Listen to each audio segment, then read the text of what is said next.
लोग कहते हैं कि डर सिर्फ दिमाग में होता है, लेकिन कभी कभी डर आपके पीछे खड़ा होता है और ये बात आपको पता नहीं होती। आज जो आप सुनने वाले हो वो सिर्फ एक स्टोरी नहीं, एक एक्सपीरियंस है। और हो सकता है ये देखने के बाद आप कभी खुद को अकेला महसूस ही न करो। या so hello everyone, narrator here. आज की स्टोरी काफी ज्यादा इंटरेस्टिंग है, तो आप लोग लाइट्स ऑफ कर लो, हेडफोन्स लगा लो और हम लोग अपनी स्टोरी को बिना किसी देरी के स्टार्ट करते हैं।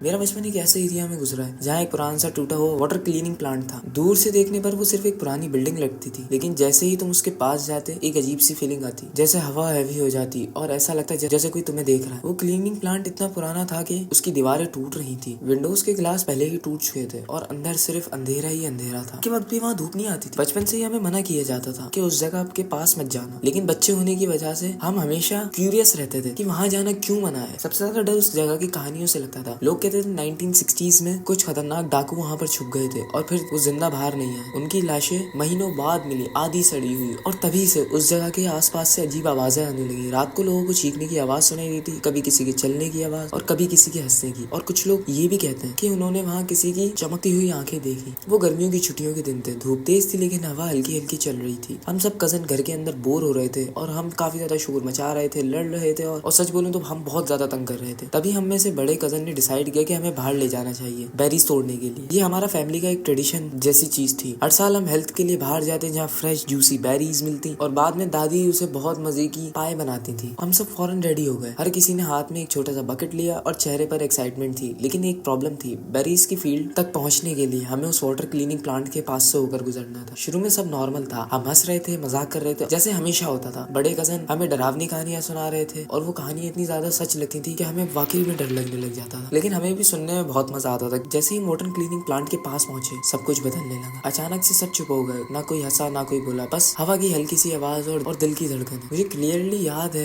मैं अपनी नजर उठाकर वाटर प्लांट की तरफ देख रहा था। उसकी टूटी हुई खिड़कियां बिल्कुल अंधेरी आंखों जैसी लग रही थी, जैसे कोई अंदर से हमें देख रहा हो। हमने जल्दी से फेंस क्रॉस किए। इस बार किसी ने कहानी नहीं सुनी। सबके चेहरे पर एक अजीब सी टेंशन थी, जैसे सबके दिमाग में एक ही बात चल रही हो, यहाँ ज्यादा देर तक रुकना सेफ नहीं है। जब हम फाइनली वाटर क्लीनिंग प्लांट से थोड़ा आगे पहुंचे तब जाके सबने सांस ली और फिर आहिस्ता आहिस्ता बातें शुरू हुई। ब्लैकबेरी फील्ड पहुंचने के बाद सब कुछ फिर से नॉर्मल लगने लगा। हम हंस रहे थे, एक दूसरे के ऊपर बेरीज फेंक रहे थे, कुछ लोग नदी के पास पानी में खेल रहे थे। Aahista Aahista water cleaning plant का डर खत्म होने लगा था। टाइम पता ही नहीं चला कि कब सूरज डूबने लगा, आसमान ऑरेंज और हल्का लाल हो गया था। और तभी हमें याद आया अब हमें वापस भी उसी रास्ते से होकर जाना है। वापस आते वक्त पहले जैसे एक्साइटमेंट नहीं थी, सब थोड़े चुप थे और दिल ही दिल में कह रहे थे कि जल्दी घर पहुंच जाओ। जैसे ही वाटर क्लीनिंग प्लांट के पास वाले फेंस के करीब पहुंचे हवा फिर से बदल गई और इस बार ज्यादा हैवी थी, जिसकी वजह से सांस लेना ही मुश्किल हो रहा था और अजीब सी एक गंदी स्मेल आ रही थी। मैं फौरन समझ गया। हम फिर उस जगह के पास आ गए। बड़े कजन ने हमें एक एक करके फेंस के दूसरी तरफ भेजना शुरू किया। सब कुछ जल्दी जल्दी हो रहा था, जैसे सब बस यहाँ से निकलना चाहते हो। तभी मेरा कजन अयान अचानक से बोला, भाई रुक। उसकी आवाज नॉर्मल नहीं थी, जैसे उसने कुछ ऐसा देखा हो जो उसे समझ नहीं आ रहा। सब उसकी तरफ देखने लगे। उसने हाथ से वाटर क्लीनिंग प्लांट की तरफ इशारा किया। उसने आहिस्ते से कहा, वहाँ कुछ हिला। एक सेकंड के लिए सब सोचने लगे कि ये मजाक कर रहा है, क्योंकि वो हमेशा मजाक करता रहता था, लेकिन इस बार उसके चेहरे पर कोई स्माइल नहीं थी, आंखों में सिर्फ डर था। उसने आहिस्ता से कहा, मैं देख कर आता हूँ, और बिना इंतजार किए वाटर क्लीनिंग प्लांट की तरफ चल दी। हम सब काफी ज्यादा डर गए। कोई उसे रोक नहीं रहा था, बस देख रहे थे। हवा थोड़ी ठंडी हो गई थी और उस टाइम मुझे लगा वाटर क्लीनिंग प्लांट के अंधेरे में कोई मूवमेंट हुई। मेरा cousin Aahista Aahista water cleaning plant की तरफ जा रहा था। हर स्टेप के साथ साथ वो अंधेरे में घुलता जा रहा था। हम सब फेंस के पास खड़े होकर उसे देख रहे थे। किसी की हिम्मत नहीं हो रही थी कि उसे रोक सके। हवा भी बिल्कुल रुक गई थी, ना पत्तियों की आवाज ना हवा का कोई झोंका, बस अजीब सी खामोशी जो कानों में गूंज रही थी। और मेरा कजन वाटर क्लीनिंग प्लांट के बिल्कुल पास पहुंच चुका था। उसने हल्का सा झुका और अंदर झांकने की कोशिश की। 1 सेकंड 2 सेकंड कुछ नहीं हुआ। हम सब ने सोचा कि शायद वो हमें डरा रहा है। फिर अचानक एक तेज डरावनी चीख गूंजी, जैसे कि किसी ने उसकी रूह निकाल ली हो। हम सबका खून जम गया। वो पीछे की तरफ गिरता हुआ भागा। उसका चेहरा सफेद पड़ चुका था, आंखें फटी हुई थी और वो बस चिल्लाता जा रहा था, भागो यहाँ से। उसकी आवाज में ऐसा डर था जो नकली बिल्कुल भी नहीं हो सकता था। वो सच में कुछ देख चुका था। 1 सेकंड के लिए हम सब फ्रीज हो गए, लेकिन फिर मेरे बड़े कजन अम्माद भाई ने जोर से चिल्लाया, सब भागो, पीछे मत देखना। और हम सब भागने लगे, जितनी तेज हो सकता था उतनी तेज। किसी ने अपनी बकेट गिरा दी, किसी के जूते निकल गए, लेकिन किसी ने रुक कर नहीं देखा। मुझे याद है जब अम्माद भाई मुझे कंधे पर उठाकर भाग रहे थे, मैंने 1 सेकंड के लिए पीछे देखने की कोशिश की थी और उस 1 सेकंड में मुझे लगा जैसे वाटर क्लीनिंग प्लांट का अंधेरे में कुछ हिल रहा है, कोई शैडो जो नॉर्मल नहीं थी। हवा में अब वो सड़ी हुई स्मेल और तेज हो गई थी। हमें ऐसा लग रहा था कि शायद कोई हमारे पीछे आ रहा हो। मेरा कजन भागते हुए एक ही बात रिपीट कर रहा था, पीछे मत देखना, पीछे मत देखना। उस मोमेंट पर हम सबको एक ही बात समझ आ गई। मेरे कजन ने देखा वो इंसान नहीं था, हम बिना रुके भागते रहे। सांस फूल चुकी थी, पैर दर्द हो रहे थे, लेकिन डर इतना ज्यादा था कि रुकने की हिम्मत किसी ने नहीं की। जब तक हमें रोड की दूसरी साइड नजर नहीं आई तब तक हम पीछे मुड़कर नहीं देखा। और जैसे ही फाइनली हमने फेंस क्रॉस किए तो रोड आ गया। सब साथ रुक गए, किसी की हिम्मत नहीं हो रही थी बोलने की, बस सब जोर जोर से सांस ले रहे थे। कुछ कजन रो रहे थे और बड़े कजन पहली बार इतने ज्यादा डरे हुए लग रहे थे। हमाद भाई ने रेलिंग पकड़ के खुद को संभाला हुआ था। फिर उन्होंने आहिस्ता से अयान से पूछा, तुमने क्या देखा? अयान के हाथ कांप रहे थे। फिर उसने आहिस्ता से बोला, आवाज इतनी हल्की थी कि मुश्किल से सुनाई दी। उसकी आंखें पीली थी, सब चुप हो गए, किसी ने एक दूसरे की तरफ भी नहीं देखा। अयान फिर बोला, उसका चेहरा पूरा बालों से भरा हुआ था, कोई आदमी ऐसा नहीं हो सकता, ना कोई इंसान ऐसा हो सकता। अयान ने आखिरी बात बोली जो आज तक मेरे दिमाग में गूंजती है। वो बस खड़ा था, वो हमें देख रहा था जैसे वो पहले से वहाँ था। उसके बाद किसी ने कुछ नहीं बोला। हम चुपचाप घर की तरफ चल दिए। घर पहुंचे, मामा और आंटी ने फौरन नोटिस कर लिया कि कुछ गलत हुआ है। हमसे पूछा क्या हुआ? हम्माद भाई ने फौरन झूठ बोल दिया, कुछ नहीं, बस